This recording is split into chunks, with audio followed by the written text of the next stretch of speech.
റോയിയുടെ ആത്മഹത്യാ റെയ്ഡുമായി ബന്ധപ്പെട്ട നിർണായക വിവരങ്ങൾ പുറത്ത്. റെയ്ഡ് നടപടികൾക്കെതിരെ നൽകിയ ഹർജി റോയ് 2 ദിവസത്തിനു ശേഷം പിൻവലിച്ചു. കോൺഫിഡന്റ് ഗ്രൂപ്പ് ചെയർമാൻ CJ റോയിയുടെ മരണവുമായി ബന്ധപ്പെട്ട അന്വേഷണം നടക്കുന്നതിനിടെ ആദായ നികുതി റെയ്ഡുമായി ബന്ധപ്പെട്ട കൂടുതൽ വിവരങ്ങൾ പുറത്ത്. ആദായ നികുതി റെയ്ഡ് നടപടികൾക്കെതിരെ നൽകിയ ഹർജി CJ റോയ് 2 ദിവസത്തിനു ശേഷം പിൻവലിച്ചിരുന്നു. ഹർജി പിൻവലിക്കാനുള്ള അപേക്ഷ പരിഗണിച്ചാണ് കർണാടക ഹൈക്കോടതി കേസ് തീർപ്പാക്കിയത്.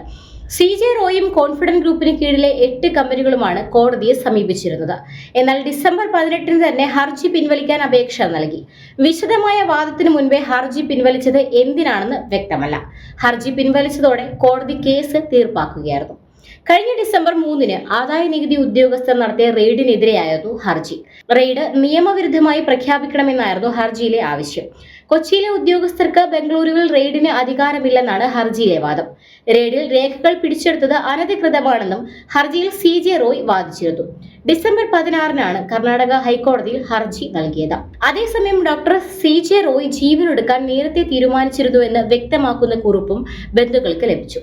മരണത്തിന് മുൻപ് തന്നെ അദ്ദേഹം തയ്യാറാക്കി വെച്ചിരുന്ന കുറിപ്പാണ് ലഭിച്ചത്. വിദേശ നിക്ഷേപങ്ങളിൽ തിരിച്ചടി നേരിട്ടിരുന്നു എന്ന വിവരം കുറിപ്പിലുണ്ട്. സ്വന്തം ഓഫീസ് മുറിയിൽ ഡോക്ടർ CJ റോയ് സ്വയം വെടിയുതിർത്ത് മരിച്ച 4-ാം ദിവസമാണ് അദ്ദേഹം ആത്മഹത്യ ചെയ്യാൻ നേരത്തെ തീരുമാനിച്ചിരുന്നു എന്ന വിവരം പുറത്തുവരുന്നത്. റോയിയുടെ മരണത്തിൽ ജുഡീഷ്യൽ അന്വേഷണം ആവശ്യപ്പെട്ട് മുഖ്യമന്ത്രി പിണറായി വിജയൻ കേന്ദ്ര ധനമന്ത്രി നിർമ്മല സീതാരാമന് കത്ത് നൽകി. ഇൻകം ടാക്സ് പരിശോധനയിൽ പ്രോട്ടോകോൾ പാലിച്ചിരുന്നില്ലെന്നും മുഖ്യമന്ത്രി കത്തിൽ ചൂണ്ടിക്കാട്ടി. റിട്ടയർ ഹൈക്കോടതി ജസ്റ്റിസ് സ്ഥാനത്തുള്ളയാളെ ജുഡീഷ്യൽ കമ്മീഷനായി പ്രഖ്യാപിക്കണമെന്നാണ് കത്തിലെ ആവശ്യം.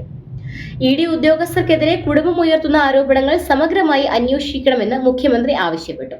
ഒരു മുറിയിൽ പരിശോധന നടക്കുമ്പോൾ മറ്റൊരു മുറിയിൽ പോയി സ്വയം നിറയൊഴിക്കാനാകുന്നത് എങ്ങനെയെന്നും റോയിയുടെ മരണം ബിസിനസ് ലോകത്തും പൊതുസമൂഹത്തിനും വലിയ ഞെട്ടലുണ്ടാക്കിയെന്നും മുഖ്യമന്ത്രിയുടെ കത്തിൽ പറയുന്നു.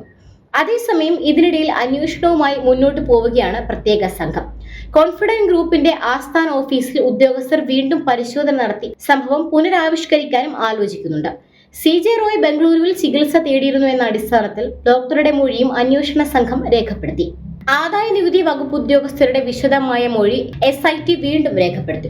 കൊച്ചിയിൽ നിന്ന് പരിശോധനയ്ക്കെത്തിയ ഉദ്യോഗസ്ഥരോട് ബംഗളൂരു വിടരുതെന്ന് രേഖാമൂലം നിർദ്ദേശം നൽകിയിട്ടുണ്ട്. കോൺഫിഡന്റ് ഗ്രൂപ്പിലെ ജീവനക്കാരുടെ മൊഴി വീണ്ടും രേഖപ്പെടുത്താനും നീക്കമുണ്ട്. റോയിയുടെ ഫോൺ വിളികളുടെ വിശദാംശങ്ങളും സാമ്പത്തിക ഇടപാടുകളുടെ രേഖകളും അന്വേഷണ സംഘം ശേഖരിച്ചിട്ടുണ്ട്. ഇതിനിടയിൽ റോയിയുടെ 9 പേജുള്ള കത്ത് അന്വേഷണ ഉദ്യോഗസ്ഥർക്ക് ലഭിച്ചിട്ടുണ്ട്. ആത്മഹത്യാക്കുറിപ്പിന് സമാനമായ കത്തിൽ തന്റെ സാമ്പത്തിക ബാധ്യതകളെക്കുറിച്ചും കമ്പനി മുന്നോട്ട് എങ്ങനെ പ്രവർത്തിക്കണമെന്നതിനെക്കുറിച്ചും വിശദമായി പ്രതിപാദിച്ചിട്ടുണ്ട് എന്നാണ് ലഭിക്കുന്ന വിവരം.